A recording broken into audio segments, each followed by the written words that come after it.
Hello दोस्तों, नमस्कार। मैं विष्णु कुमार आप सभी का अपने यूट्यूब चैनल के इस वीडियो पर हार्दिक स्वागत करता हूं। दोस्तों, आज के इस वीडियो क्लासेज में हम लोग जानने वाले हैं पोषण और उनके प्रकार के बारे में, जिसमें दोस्तों मैं आप लोग को ये बताऊंगा कि जो पोषण होता है उनका मतलब क्या होता है, और साथ ही पोषण के प्राप्त करने की जो विधियाँ होती है वो कौन कौन सी होती हैं, उन सभी चीज़ों को दोस्तों मैं आप लोग को इस वीडियो के माध्यम से बताने का प्रयास करूँगा। तो आइए बिना देर किए स्टार्ट करते हैं अपने आज के इस वीडियो क्लासेज को। तो दोस्तों, आप लोग यहाँ पर देख सकते हैं कि हमने पोषण की परिभाषा को लिखा है। तो पोषण की परिभाषा को समझने से पहले सबसे पहले ये समझना होगा कि ये जो पोषण है वो दोस्तों किन के लिए प्रयुक्त होता है, यानी आपके इस प्रकृति की ऐसी कौन सी वस्तुएं हैं जिन्हें पोषण की आवश्यकता होती है। तो दोस्तों, आप लोगों ने पिछले वीडियो के माध्यम से ये जान पाया है कि जो जैव प्रक्रम होता है वो क्या होता है। दोस्तों, जैव प्रक्रम के अंतर्गत जो जीव प्राणी होते हैं उनका अनुरक्षण होता है, यानी आप ये समझ पा रहे हैं कि जो जैव प्रक्रम है आपका वो कहीं ना कहीं दोस्तों संबंधित है किससे, तो सजीव जगत के प्राणियों से। क्योंकि जैव प्रक्रम में जो आपका जैव है उसका मतलब होता है, उसका मतलब क्या होता है, उसका मतलब होता है सजीव जगत, और जो आपका अजैव है उसका मतलब होता है निर्जीव जगत। तो दोस्तों, आप समझ पा रहे होंगे कि जो जैव है जब उसका मतलब है सजीव जगत और जो अजैव है उसका मतलब होता है निर्जीव जगत, तो कहीं ना कहीं दोस्तों आपका ये जो पोषण है वो दोस्तों संबंधित होगा उन्हीं वस्तुओं के लिए जो वस्तुएं सजीव जगत से अपना संबंध रखती हैं।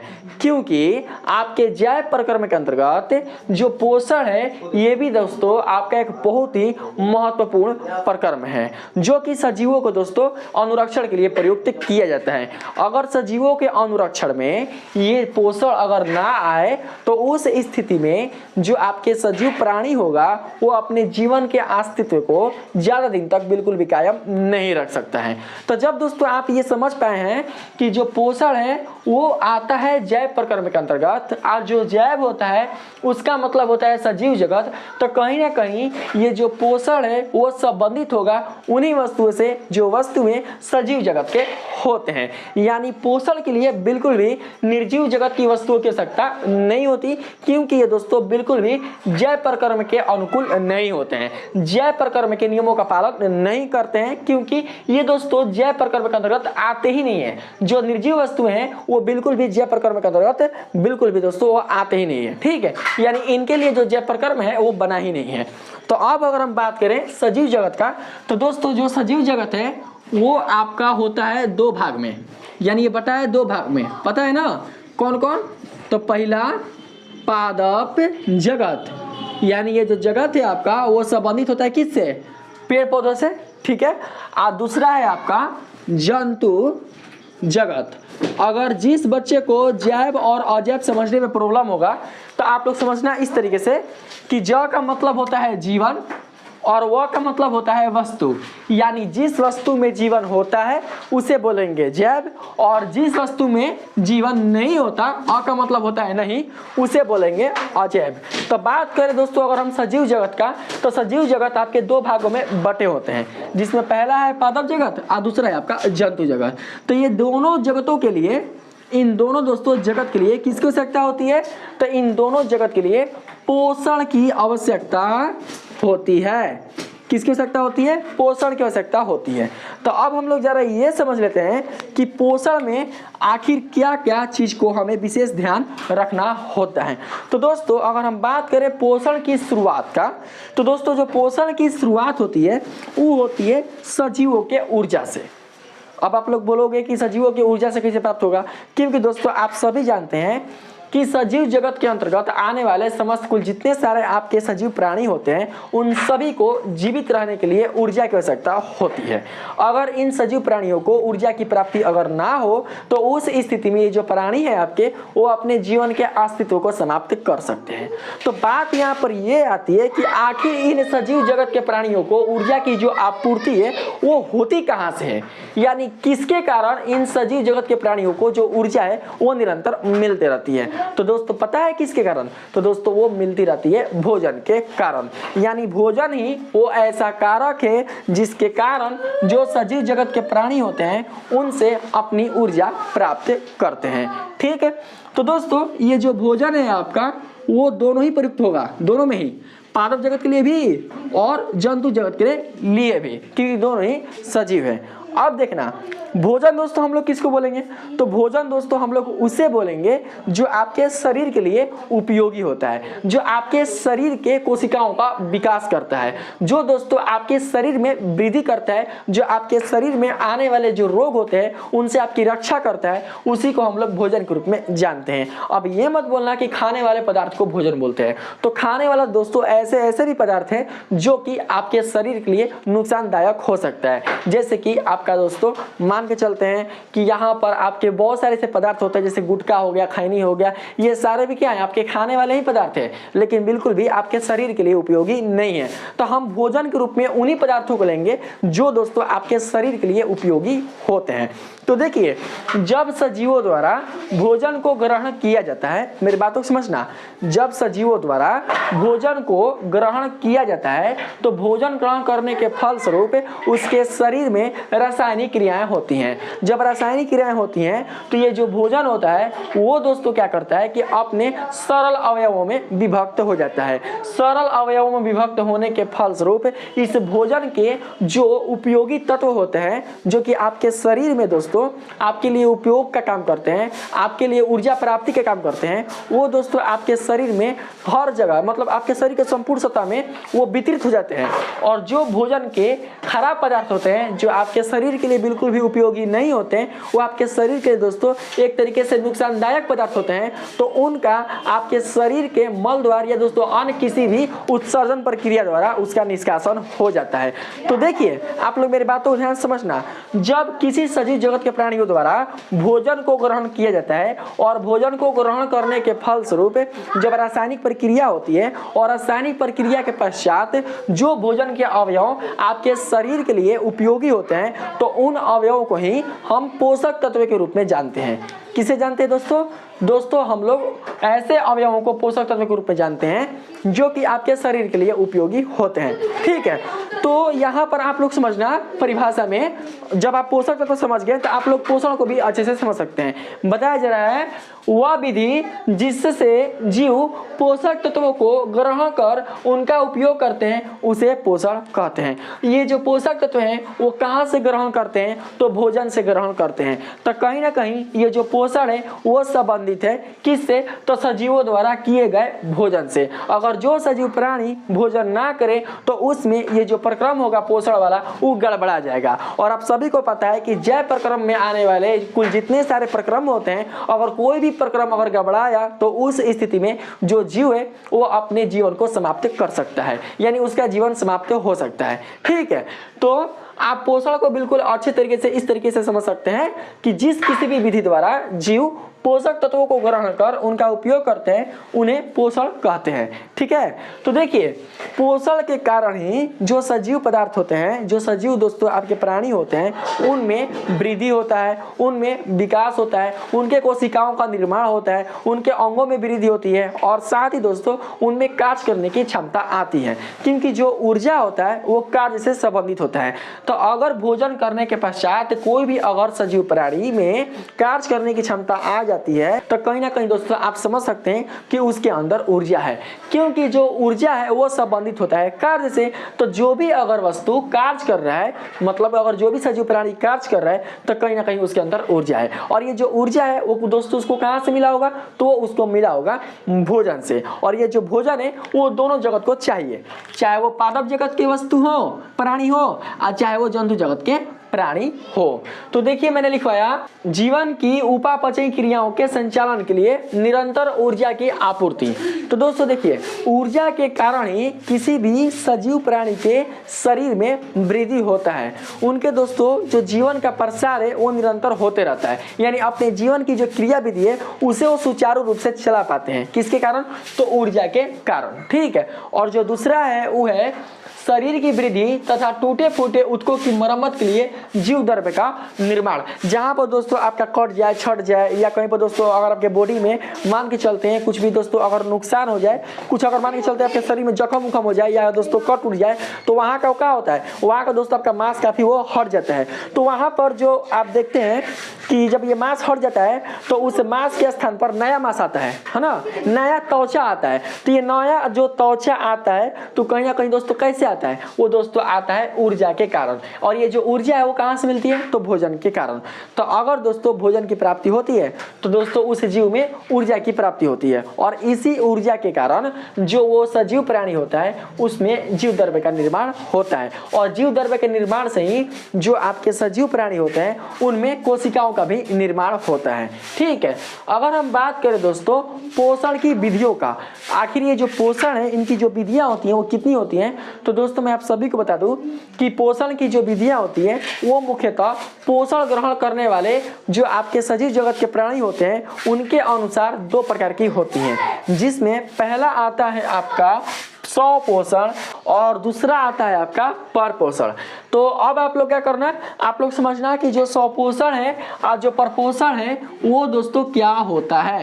ठीक है, तो देखिए ध्यान से आप लोग इसके नाम को ही दोस्तों समझना, नाम से ही आपको पता चलेगा कि स्वपोषण का मतलब क्या होता है। अगर हम बात करें स्वपोषण तो दोस्तों स्वपोषण में जो स्व आप देख रहे हैं ना, स्व, तो इसका मतलब क्या होता है, स्व का मतलब होता है दोस्तों खुद यानी स्वयं, खुद यानी स्वयं। अब पोषण का मतलब होता है पोषण। ठीक है, तो इससे आप क्या समझ पा रहे हैं दोस्तों, इससे आप ये समझ पा रहे हैं कि जो भी सजीव जगत का प्राणी अपना पोषण स्वयं करता है यानी खुद से ही करता है तो वो पोषण आपका स्वपोषण के रूप में जाना जाता है। ठीक है, और यहाँ पर जो आपका दूसरा है वो आता है कौन, तो वो आता है परपोषण। तो परपोषण में जो आप पर देख रहे हैं इसका मतलब होता है विषम या फिर दूसरा। ठीक है, तो यहाँ पर दोस्तों आप ये समझ पा रहे होंगे कि जो भी आपके सजीव जगत के प्राणी दूसरों से अपना पोषण प्राप्त करता है, क्या करता है, दूसरों से अपना पोषण प्राप्त करता है, तो उसका ये जो पोषण है वो कहलाता है परपोषण। तो यही चीज दोस्तों मैंने आप लोग को यहाँ पर समझाने का प्रयास किया है। देख सकते हैं यहाँ पर लिखा गया है ऐसे जीव जो भोजन के लिए अन्य जीवों पर निर्भर न रहकर अपना भोजन स्वयं संश्लेषित करते हैं उन्हें स्वपोषी कहते हैं। मतलब उन जीवों को स्वपोषी कहते हैं जो जीव अपना भोजन स्वयं ही तैयार कर लेते हैं, और इनकी जो पोषण की क्रिया विधि होती है यानी इनकी जो पोषण होती है उन्हें स्वपोषण के रूप में जाना जाता है। तो दोस्तों ऐसा जो पोषण है वो देखा जाता है ओनली फॉर किसमें, तो ओनली फॉर पादप जगत में।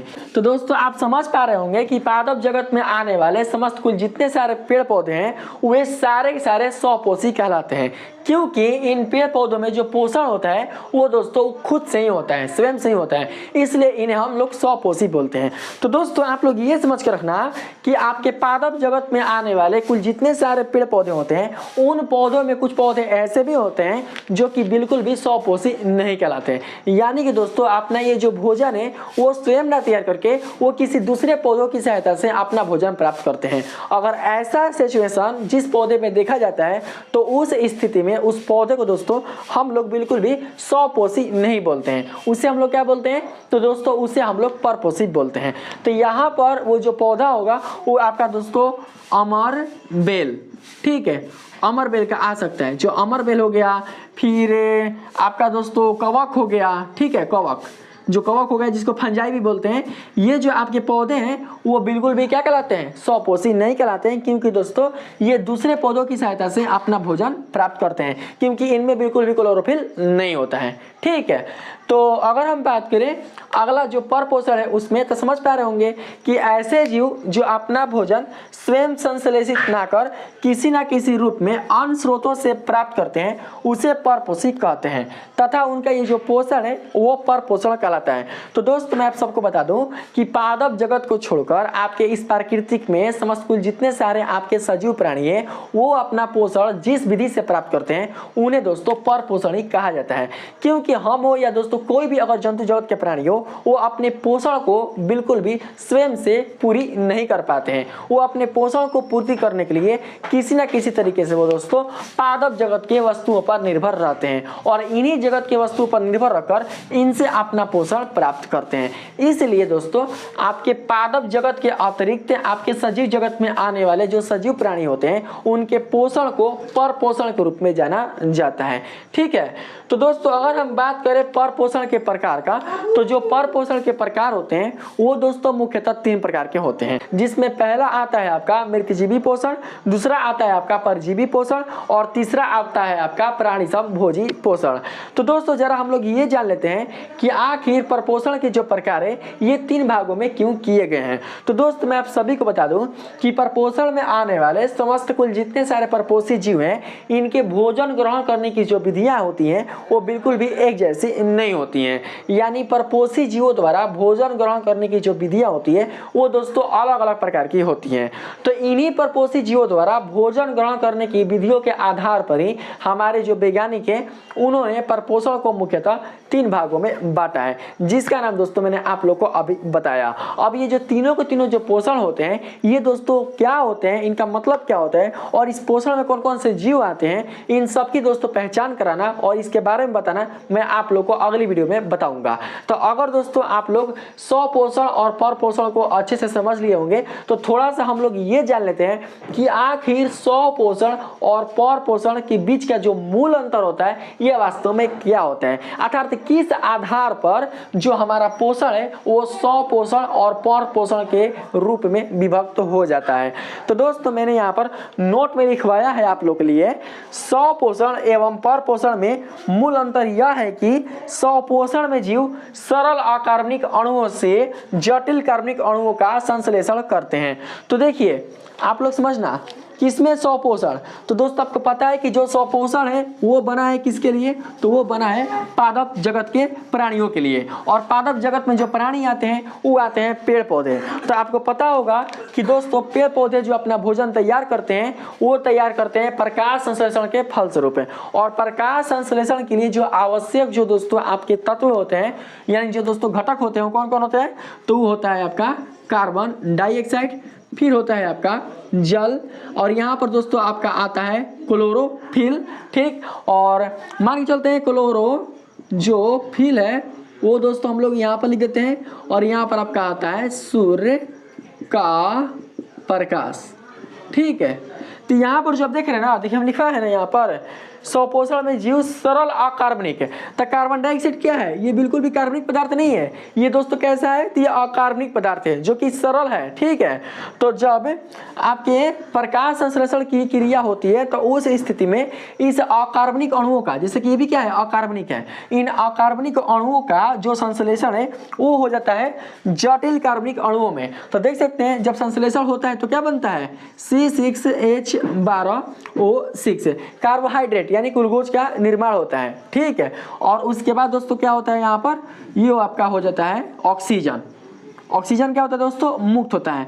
तो आप देख सकते हैं कि यहाँ पर जो ये आप देख रहे हैं ये एक तरीके का है दोस्तों, यह एक तरीके का कार्बनिक पदार्थ है। ठीक है, यानी ग्लूकोज का इन लोग क्या करते हैं, संश्लेषण करते हैं और ऑक्सीजन मुक्त करते हैं। अगर हम बात करें परपोषण में तो देखिए परपोषण बताया जा रहा है, परपोषण में जीव जटिल कार्बनिक अणुओं का विभिन्न जैविक क्रियाओं द्वारा सरल कार्बनिक अणुओं में निम्नीकरण होता है। तो देखिए आप लोग बातों को समझिएगा मेरा, आप जो कुछ भी दोस्तों भोजन के रूप में ग्रहण करते हैं जैसे कि चावल हो गया, दाल हो गया, आटा हो गया, आलू हो गया, टमाटर हो गया, ये सब कुछ जितने सारे दोस्तों आप वस्तु देख रहे हैं ये सारे के सारे जो वस्तुएं होते हैं वो दोस्तों कार्बन के बने होते हैं, यानी ये कार्बनिक पदार्थ होते हैं। तो जब दोस्तों इन कार्बनिक पदार्थों को आप ग्रहण करते हैं तो ये जो कार्बनिक पदार्थ होते हैं आपके भोजन वाले ये दोस्तों अपने जटिल रूप में रहते हैं। और जब आप इसको मुख गुहिका में डालते हैं और जब दोस्तों आप इसे ग्रास नाली के माध्यम से अपने आमाशय तक इसको दोस्तों पहुंचाते हैं तो उस स्थिति में क्या होता है कि आपके आमाशय तक जाने के क्रम में आपके जो जटिल भोजन वाले जो दोस्तों अवयव होते हैं उनका जो सरलीकरण होता है वो जैव उत्प्रेरक द्वारा, लिखे ना जैविक क्रियाओं, जैव उत्प्रेरक द्वारा किया जाता है। यानी इनका निम्नीकरण हो जाता है। जो जटिल अवयव वाले जो भोजन होते हैं वे दोस्तों अपने आप को सरल अवयव में चेंज कर लेते हैं। किसके द्वारा? तो जैविक क्रियाओं। जैविक क्रियाओं का मतलब जो जैव उत्प्रेरक होते हैं ना, जिसको हम लोग एंजाइम के रूप में भी जानते हैं, जो भोजन पचाने का कार्य करता है। तो भोजन पचाने का जो कार्य करते हैं जो दोस्तों एंजाइम्स, उन्हीं को बोलते हैं जैविक क्रिया। और उन्हीं एंजाइम्स के माध्यम से ही आपके जो जटिल भोजन होते हैं उनका निम्नीकरण सरल कार्बनिक अणुओं के रूप में हो पाता है और उसके आधार पर दोस्तों आपके भोजन का बिल्कुल अच्छे तरीके से पाचन होता है। तो यही चीज है आपके स्वपोषण और परपोषण के बीच में अंतर। तो अगर आपको ये दोस्तों वीडियो अच्छा लगा है, इस वीडियो के माध्यम से अगर आप लोगों ने पोषण और पोषण के प्रकार को अच्छे से समझा है तो प्लीज आप लोग मेरे इस वीडियो को लाइक कीजिएगा, सब्सक्राइब कीजिएगा और पसंद आए तो अपने दोस्तों में भी शेयर कीजिएगा। मिलते हैं फिर से एक नए वीडियो के साथ, तब तक के लिए धन्यवाद।